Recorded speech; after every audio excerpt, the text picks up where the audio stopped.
Senhor presidente, senador Romero Jucá, meu colega de partido, falando em partido, daqui a alguns minutos nós vamos até a convenção do MDB Jovem, onde senadores, o vice-presidente da República, Michel Temer, delegados do Brasil inteiro se encontram, inclusive os militantes de Roraima.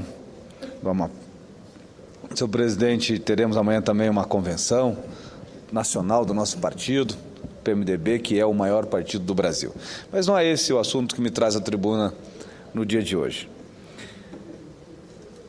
É importante, senhor presidente, nós termos uma noção do tamanho do Brasil, de entendermos esta sexta maior economia do mundo, entendermos o porquê chegamos a tanto, entendermos que o Brasil é um país extremamente jovem, um Brasil não é de 1500, o Brasil é da redemocratização que vem com a Constituição de 88.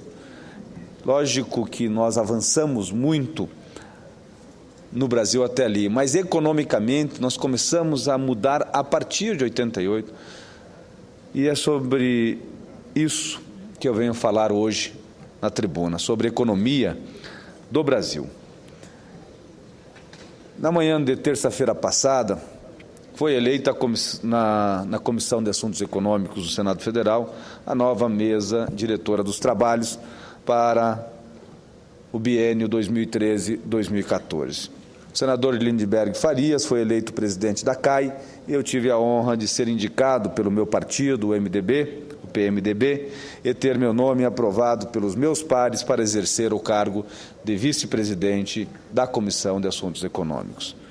Antes, porém, de discorrer sobre as perspectivas para os próximos 2 anos na Comissão de Assuntos Econômicos, cumpre exaltar o excelente trabalho realizado pelo nosso querido senador Delcídio Amaral no biênio 2011-2012 e pelo senador Lobão Filho como vice-presidente naquela comissão.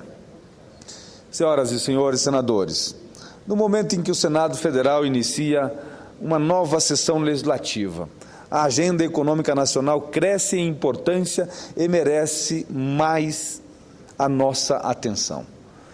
Em verdade, desde a crise de 2008, talvez um pouco antes disso, mas especificamente a partir de 2008, o debate econômico toma conta do noticiário mundial. Nós sabemos bem e ouvimos muito sobre a crise nos Estados Unidos, nós que tínhamos aquele país como uma pedra inquebrável, e nós vimos que com toda aquela solidez, ainda assim era frágil. Mas, senhor presidente, a procura de soluções para o que se caracterizou como a pior crise financeira desde 1929, tem demandado extraordinários esforços de governos e economistas ao redor do planeta. No Brasil, não tem sido diferente. Aliás, a grande diferença é que, contrariando as turbulências anteriores de repercussão mundial, aonde o Brasil sofria, e muito, talvez mais do que todos os outros países, quando o impacto interno foi devastador, em muitos casos, na história recente, nós estamos presenciando algo diferente. Até o momento, a economia brasileira mantém-se sólida. Mesmo pós-crise dos Estados Unidos em 2008, e agora essa crise enorme também, que ainda assola a zona do euro.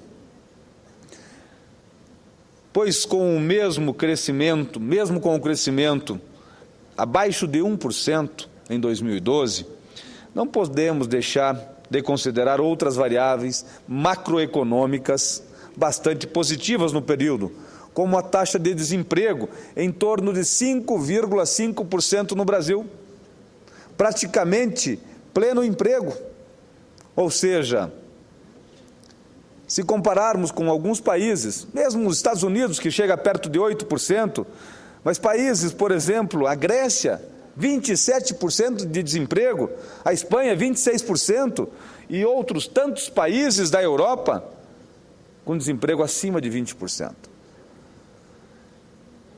E também, se fizermos a seguinte análise, a relação dívida-PIB, que no Brasil chega em torno de 35%, e são dezenas de países em torno do planeta que ultrapassam os 100%.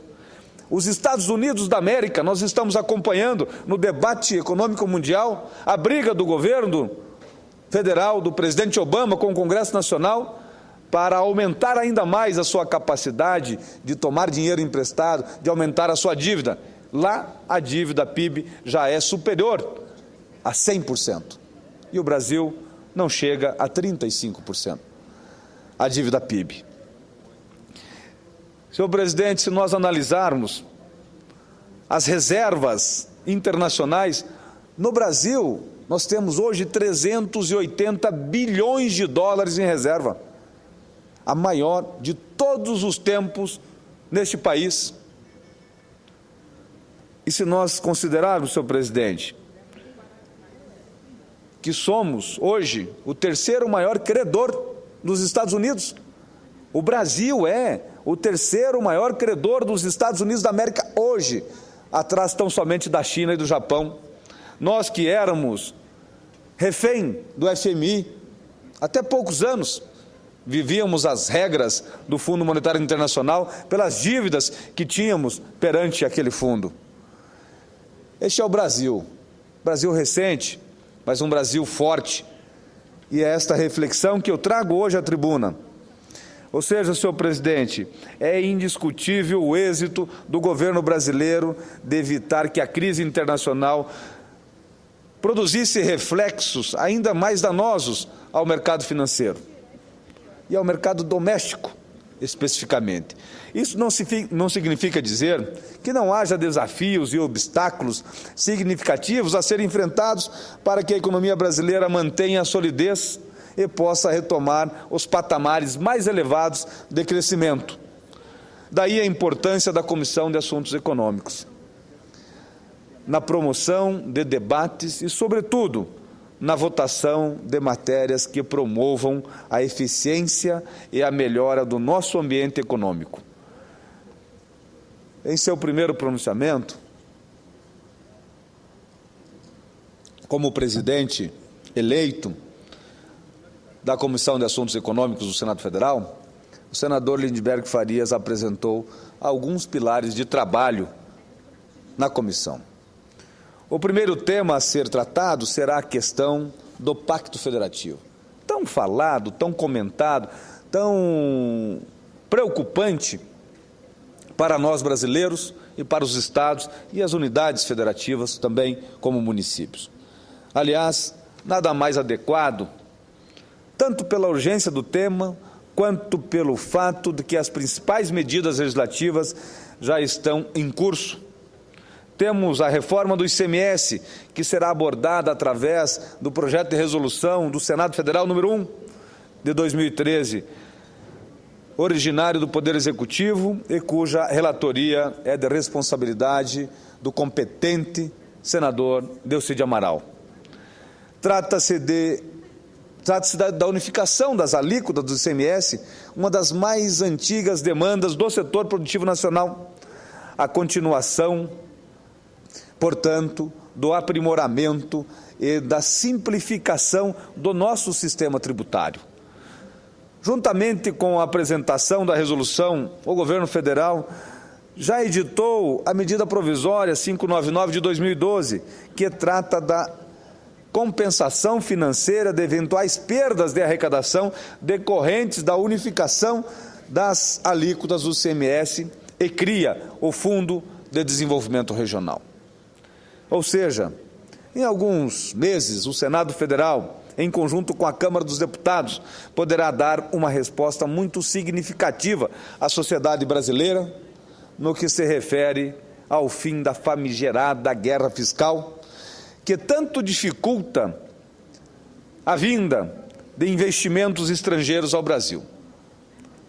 Estamos acostumados a ouvir que empresas não se instalam no Brasil por conta desta dificuldade de saber em qual estado se instalar quais são as vantagens daquele Estado e quais são os benefícios que pode causar aquele Estado, mas e como vai se relacionar com o restante da federação. Essas dificuldades acabam atrasando o desenvolvimento do nosso país.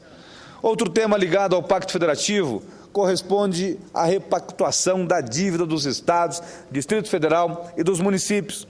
Já tramita na Câmara dos Deputados o projeto de lei complementar 238 de 2013, que, além de propor novos índices de correção para as dívidas, altera o quórum de votação para as votações do CONFAS.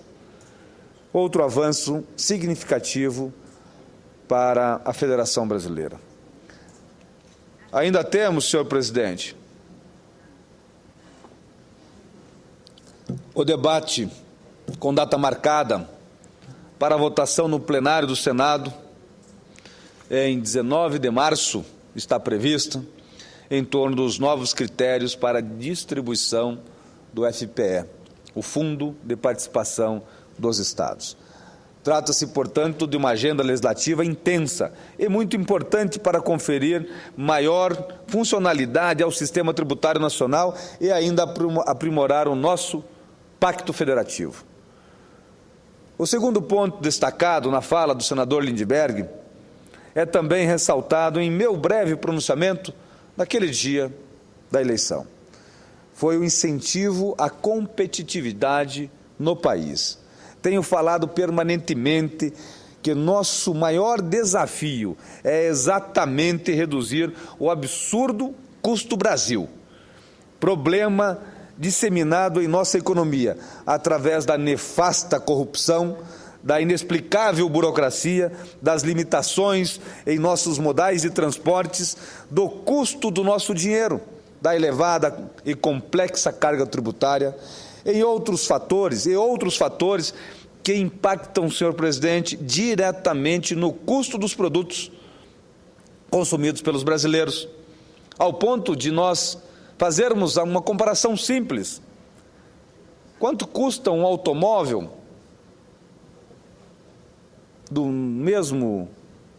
com a mesma qualidade na Europa e nos Estados Unidos? Quanto custa no Brasil? Se nós compararmos os Estados Unidos e o Brasil, é praticamente o dobro o custo de um automóvel no Brasil. O custo da mão de obra nos Estados Unidos é mais barato do que no Brasil?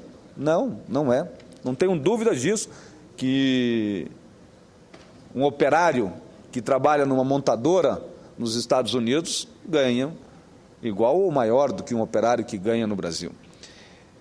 Precisamos entender onde é que está essa diferença. Está na carga tributária, está na burocracia, está em muitos fatores e é este o nosso grande desafio. Enfim, os gargalos e as mazelas são conhecidas. Resta enfrentá-los. E a CAI certamente terá o papel relevante neste processo. Devo reconhecer que o governo federal tem apresentado algumas soluções aos problemas. É o caso das inúmeras medidas de desoneração fiscal e tributária, a redução das tarifas de energia, os programas de concessões de rodovias, ferrovias, aeroportos e portos, e aqui temos uma medida provisória tratando da questão portuária no Brasil, ou ainda algumas medidas para desburocratizar os processos para gerar o desenvolvimento. Sou favorável, senhor presidente, a todas as iniciativas citadas e espero que o Congresso Nacional possa acelerar, dando as contribuições e realização aos aprimoramentos que julgar necessários, com a maior brevidade possível.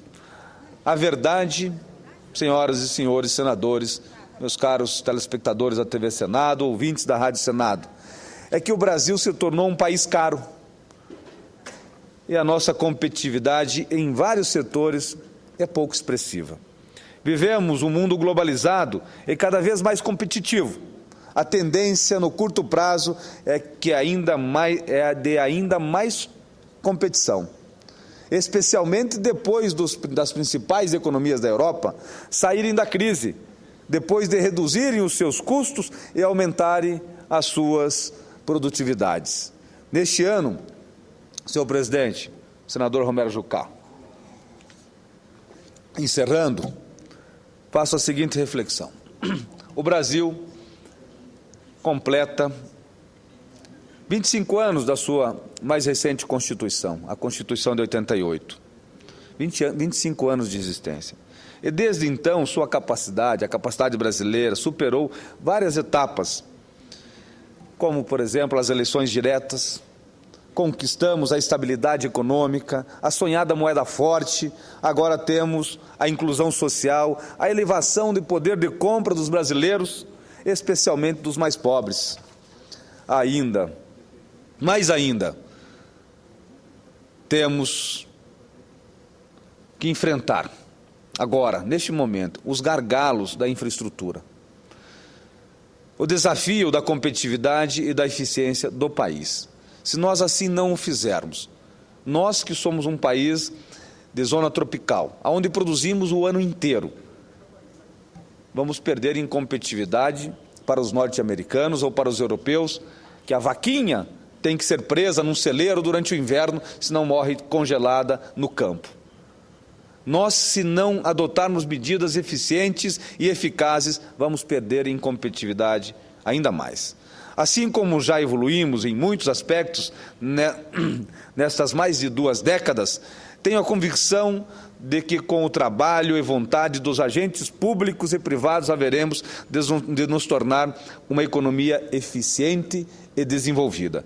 Espero que a Comissão de Assuntos Econômicos do Senado Federal possa ser, nesses próximos 2 anos, um palco de grandes debates econômicos e, sobretudo, um vetor que auxilie e promova as mudanças necessárias no nosso arcabouço legislativo nacional para que o Brasil possa vencer mais essa etapa. Era o que tinha a dizer, senhor presidente. Muito obrigado e um bom dia a todos.